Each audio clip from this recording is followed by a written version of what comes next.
What's up, everyone? Frank here with Little L, and today I'm going to be showing you how to grant user permissions to another Seller Central account.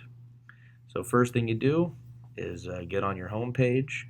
As you can see, I have my awesome seller name right here. Would not recommend giving this out, but since I don't use this account for any selling purposes because I don't really sell, you know, it's fine. You can leave all the bad comments and reviews about this account you want. Doesn't matter to me.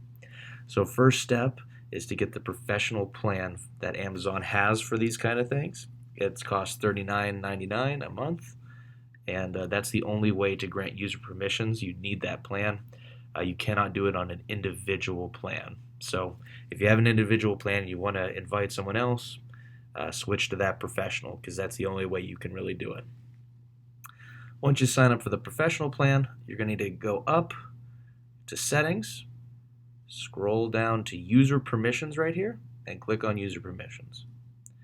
It's going to take you to the user permission part of your account. The first thing is current users. So of course, your email will show up right here and right here. This is basically saying you are admin of this account. If you manage your permissions, everything will be set to admin. Nothing really to see there. And then of course you have add a new Seller Central user, and this is the one you want.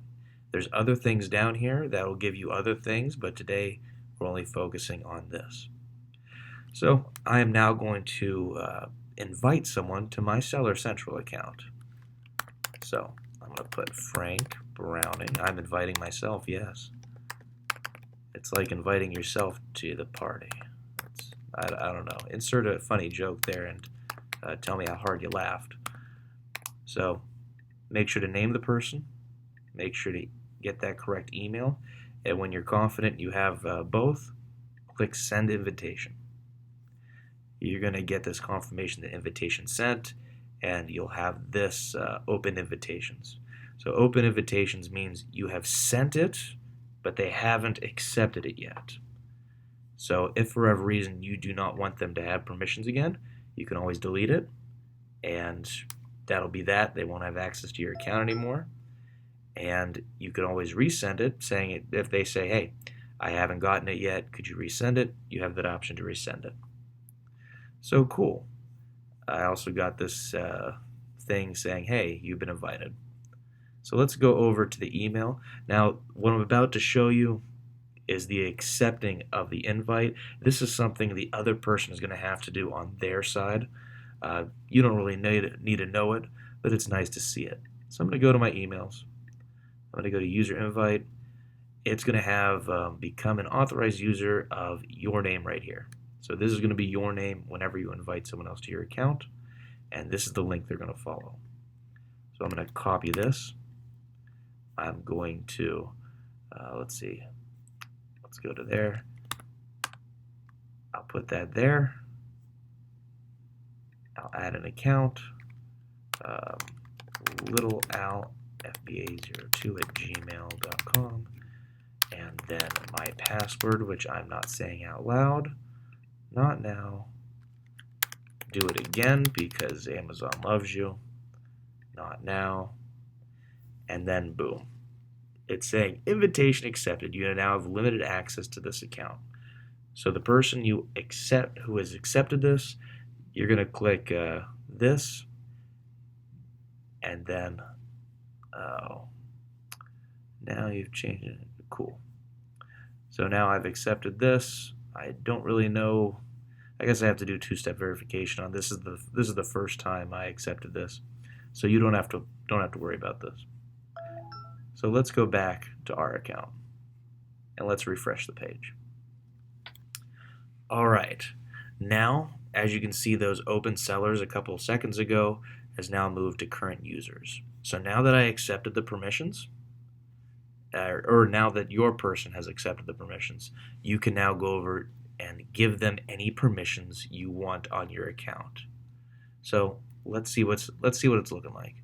Let's go to Manage Permissions. These are all the permissions that you can give them.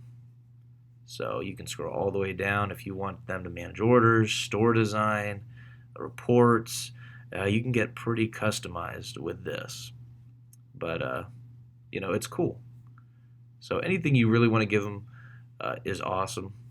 Personally, I wouldn't give them too much. It really depends on what you want, like seller bank account.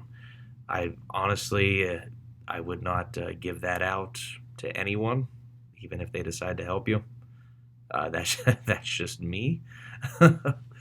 But anyway, for Little Owl FBA users or Little Owl Prep users, the people that join us, I'm going to show you how to do that right now. So for any prep center, they require three things: manage inventory/shipments, manage inventory, add a product, and upload inventory. So you just go over here and you toggle them this way. And then once you're satisfied, just scroll all the way down and click continue. Now over here, you say you have successfully modified permissions highlighted below. So basically these three things, I have now granted littleowlfba02@gmail.com. So now they can only do these things on my account, which is awesome because I do not want them to have my bank account information. Yeah, honestly, I don't even know why that's there. Don't do that. That's bad. And that's really about it. Once you grant stuff, they can do things on your account that you want them to do. If you're a prep center like us, this is a great way to have access to your sellers' accounts. And for sellers, this is a great way for you to accept permissions or grant permissions to your prep service. So that being said, these three right here are what we need the most.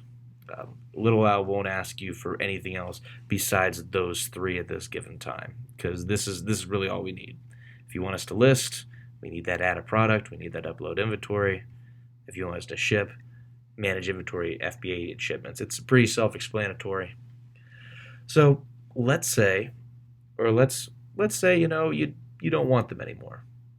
Let's say you don't want to give them permission. The time's done. It's out. How do we delete them from the Seller Central?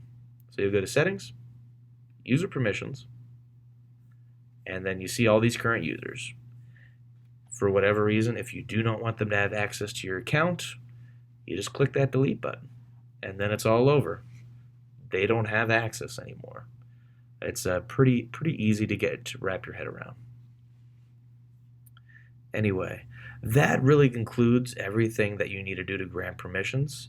It's a bit of a task. It's about 2 or 3 steps. I like to ramble, so that's why the video is longer. I'm going to show you, this is just a bonus, so if you want to do your own thing now, you can. But I'm going to refresh this to see if it did anything. And as you can see, I now have all these permissions. So if I want to, I can go into Manage FBA Inventory. I can go to Add a Product, add a products via upload, which we use our software for. But this is what your grantee or someone you granted permissions to will see. Yeah, but that's really about it. This is the 2019 version, so this is bound to change eventually. If it changes too much, or if I get noticed that it changed too much, I will update this video on occasion. So yeah, that's really about it. Hope you guys learned something. Hope you guys think I'm okay. I know I like to ramble, but it doesn't really matter. I'm going to do what I like. But anyway, this is Frank Browning with Little Owl. Have a great day, guys.